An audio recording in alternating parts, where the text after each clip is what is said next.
Alors, en ce qui concerne l'hôtel Canaïen, le ticket d'entrée, nous avons vu 1 500 000 $. Le coût des travaux, 160 milliards de francs guinéens. Durée de la convention, 30 ans, renouvelable par tranche de 15 ans. Pour l'hôtel Canaïen. Ensuite, l'hôtel Kaloum, coût des travaux, 41 millions de $. Ticket d'entrée, 1 250 000 $.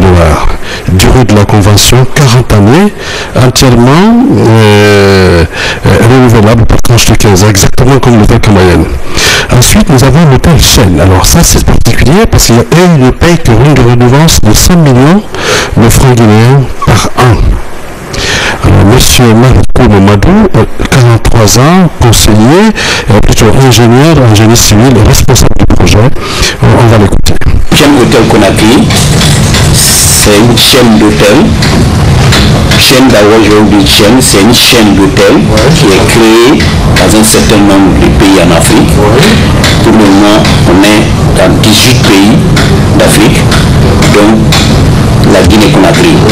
Donc, chaîne en Guinée s'appelle chaîne Hôtel Conakry. Et pour nous, on a un investissement de 20 millions d'euros pour ce projet.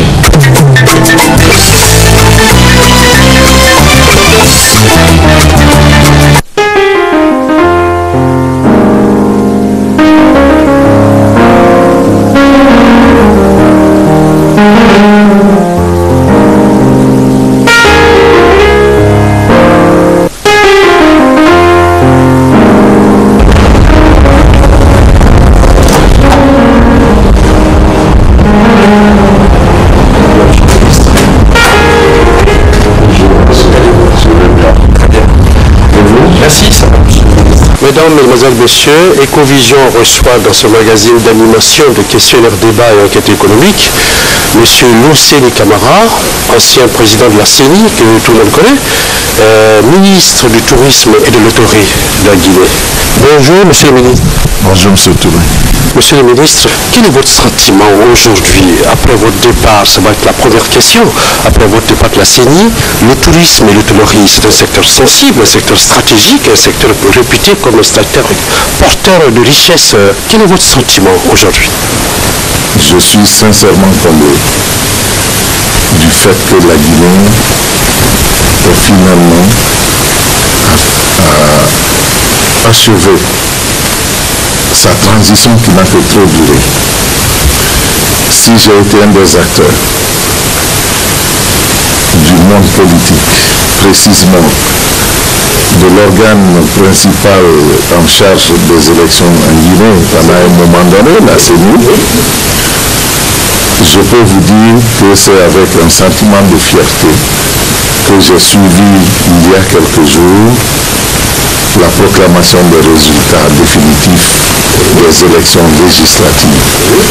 Ce que j'ai pu retenir, c'est que mon passage et mon départ de la CENI ont permis donc de connaître ce jour. Donc je suis très fier et très heureux que notre pays se soit dépassé, que les citoyens de ce pays aient mis leurs intérêts personnels de côté pour faire face à l'intérêt national qui consistait à mettre la dernière institution républicaine en place pour nous sortir définitivement de la transition. Quand il s'agit du tourisme, c'est un monde que j'ai découvert pour la première fois à ma nomination le 8 novembre dernier. Donc il y a de cela un peu plus d'un an. Et j'avoue que c'est un monde fascinant. Un monde, lorsque vous le découvrez, vous n'avez plus envie de le quitter. Dans le cadre donc de ma responsabilité de chef de département de l'hôtellerie, du tourisme et de l'artisanat de notre pays, j'ai pour mission de développer ce secteur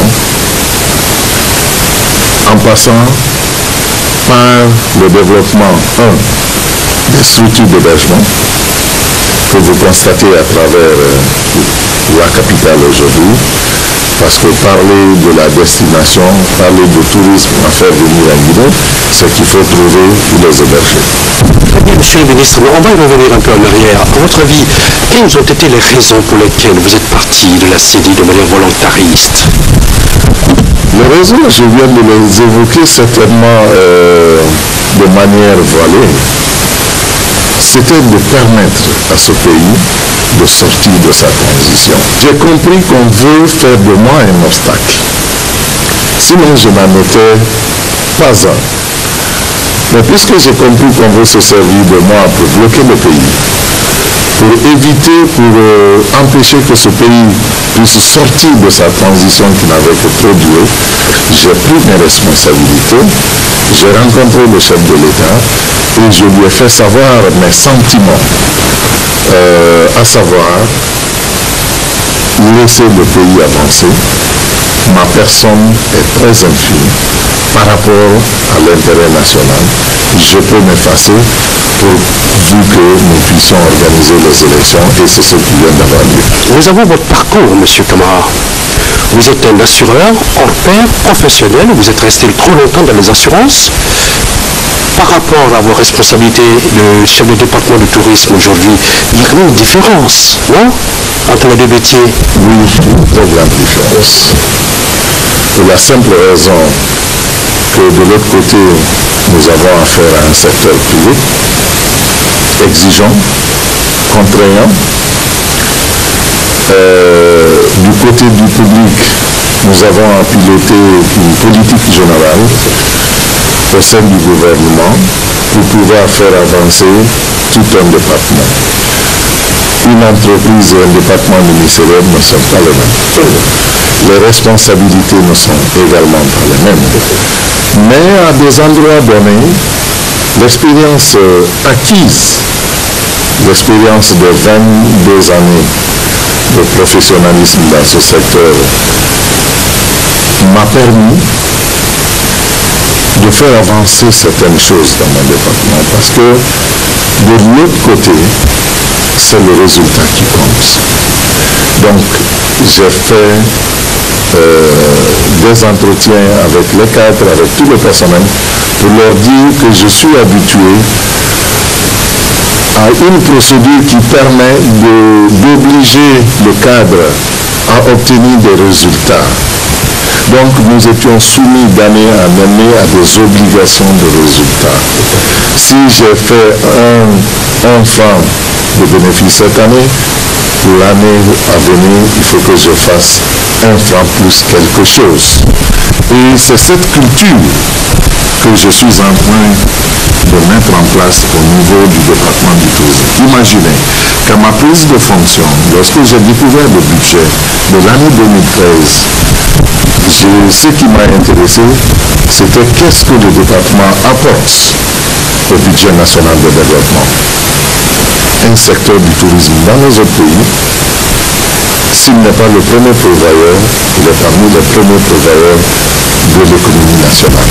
Très bien, M. Camara, mais c'est pas évident ce que vous dites, parce que vous voyez, en 2011, le tourisme, les statistiques, on a les chiffres.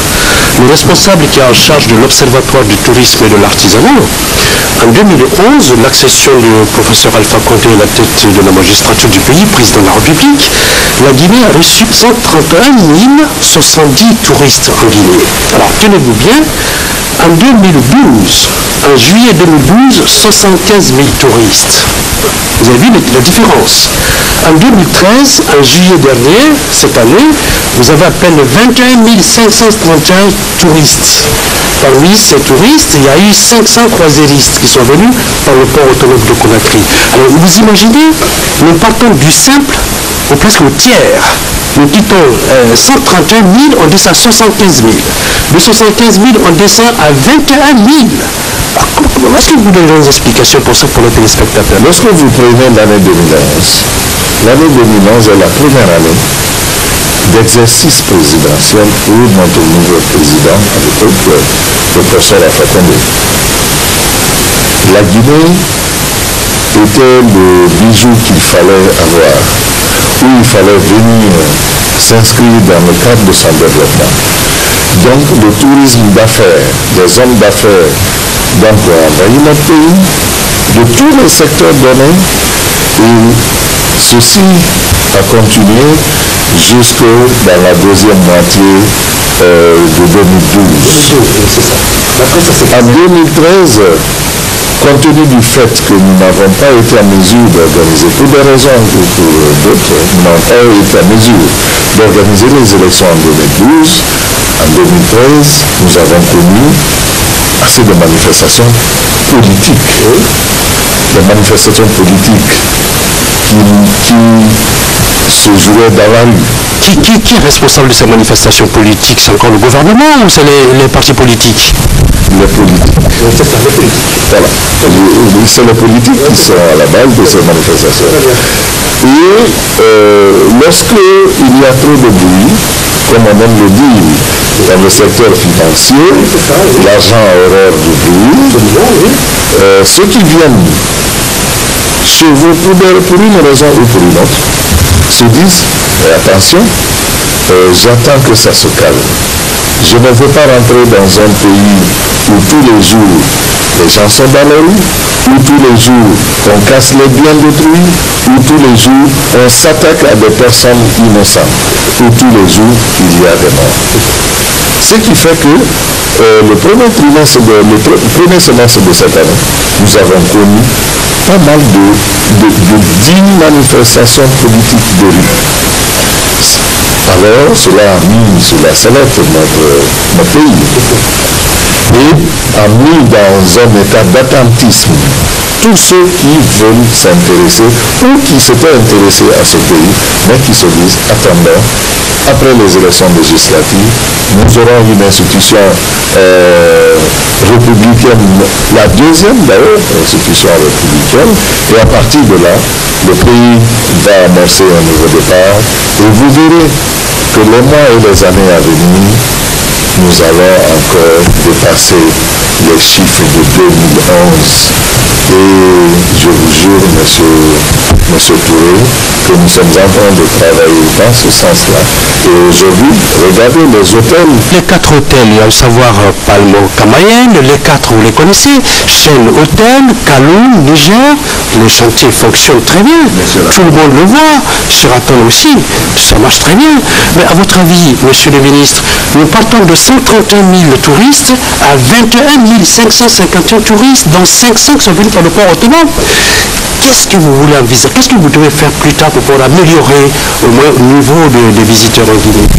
Ce que nous faisons et que nous n'avons pas cessé de faire, c'est d'aller vers ces touristes. Ces touristes, ils sont non seulement chez nous, parce que nous avons des touristes internes qui se déplacent de ville en ville, que nous ne comptabilisons pas. Est-ce que vous avez un service chargé de la communication? Parce que la communication, c'est capital dans le tourisme. Nous avons un service chargé de la communication, mais dont nous avons besoin d'étoffer avec des professionnels de la communication touristique qui doivent permettre de faire savoir notre vision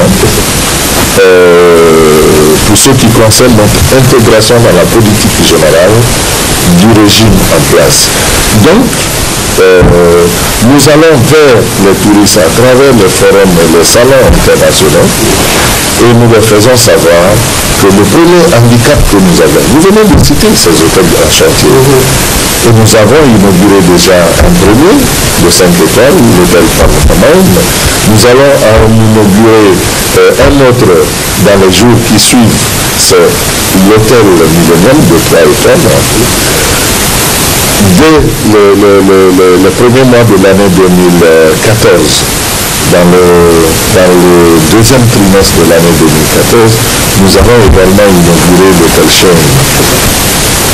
Vous venez de citer tout à l'heure. Donc nous leur disons que le problème d'hébergement est en train d'être réglé dans notre capitale et qu'ils n'auront plus de soucis de se demander où je vais pouvoir trouver un logement. Comme nous l'avons connu dans les années 2011, dans les années 2010, à partir de 2011-2012.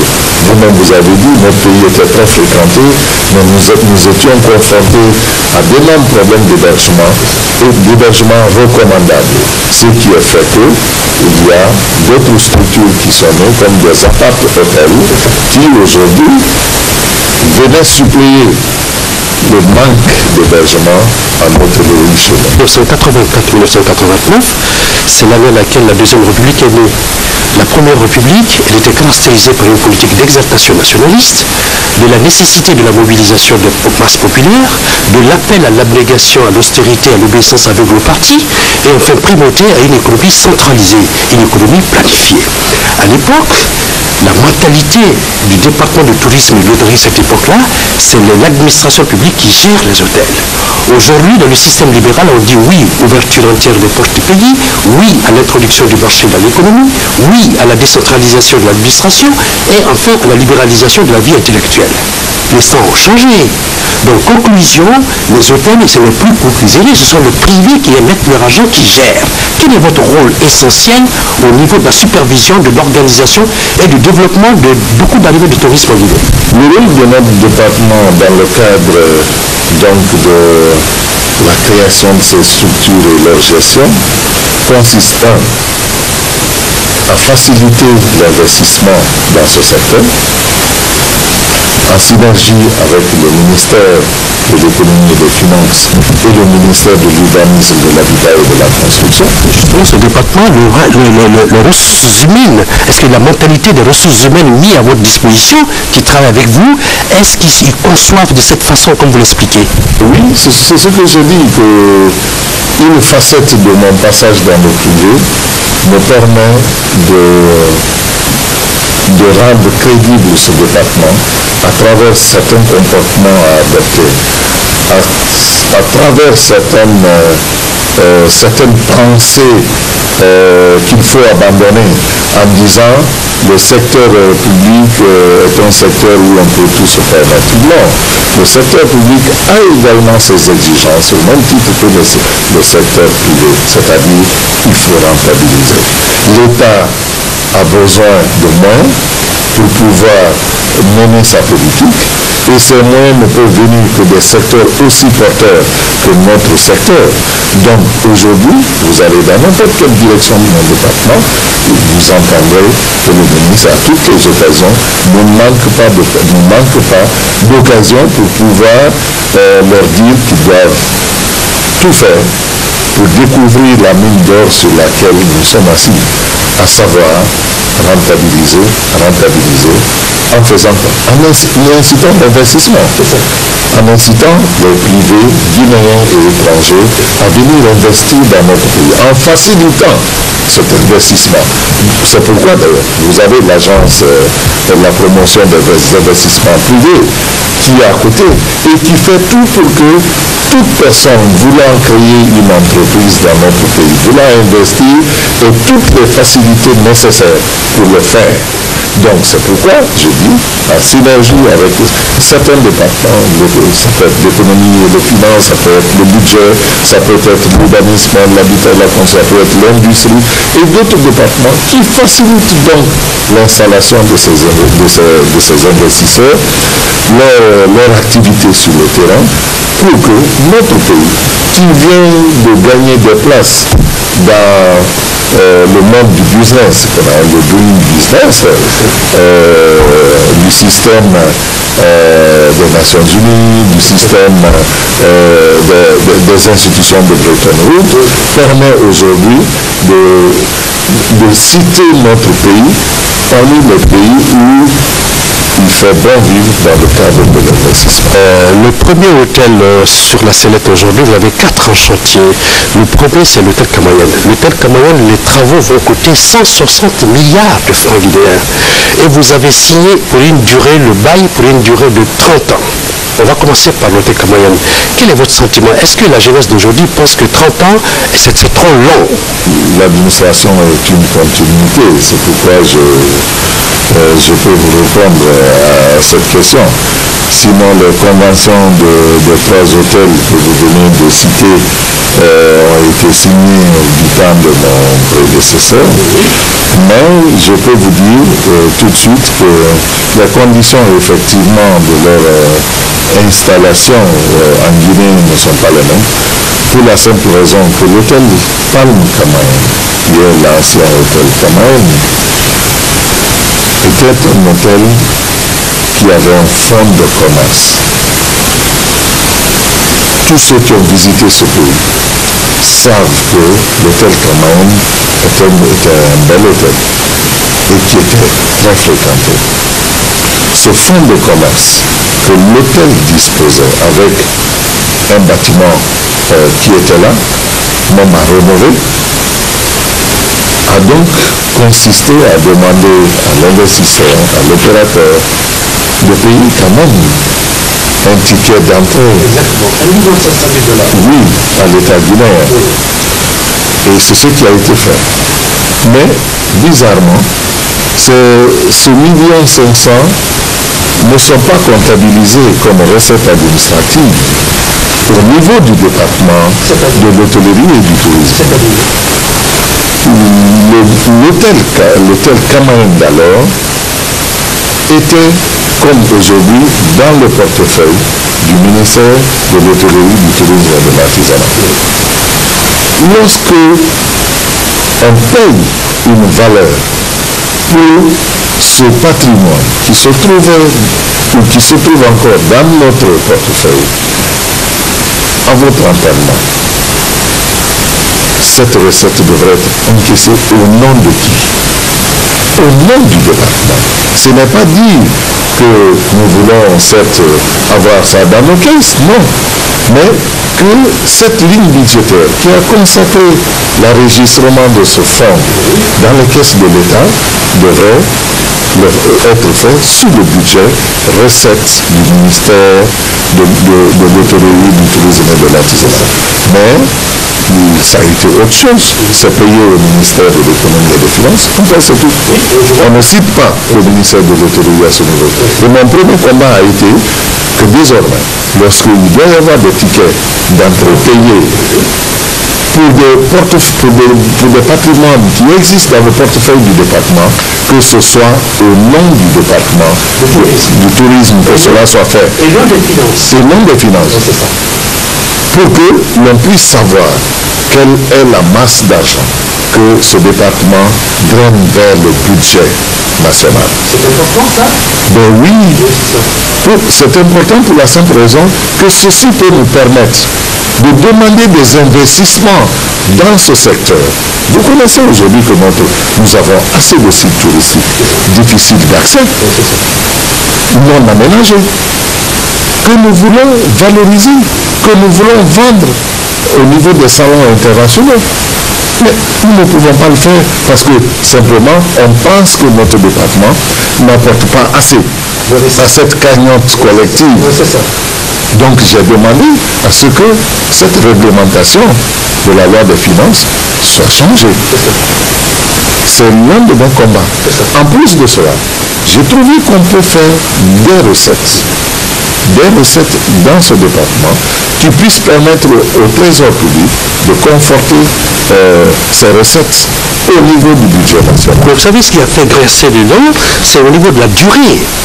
Durée 30 ans, vous ne trouvez pas que 30 ans c'est trop? Mais 30 ans, oui, mais l'investissement, qu'est-ce que vous en faites? Quelqu'un qui accepte, vous-même, vous avez dit, plus de 160 milliards de francs guinéens à investir dans votre pays. Oui, mais 30 ans dans un... En 2045. Oui, quel est le bail aujourd'hui en Guinée? Quel est le bail amphithéotique pour un montant de 160 milliards d'investissements qui soit en dessous de 30 ans? Vous ne trouverez pas. Parce que la durée du bail est proportionnelle à l'investissement que vous effectuez sur le terrain. Si vous ne pouvez pas, à partir de votre business plan, entrer dans vos investissements dans 10 ans, vous ne pouvez pas accepter d'investir parce que vous savez qu'à la fin du bail, le patrimoine, l'immeuble que vous avez construit revient dans le patrimoine de l'État. Donc c'est dans ce cadre-là que vous devrez, lorsque vous parlez de durée, vous devrez voir de l'autre côté le montant investi par l'opérateur économique.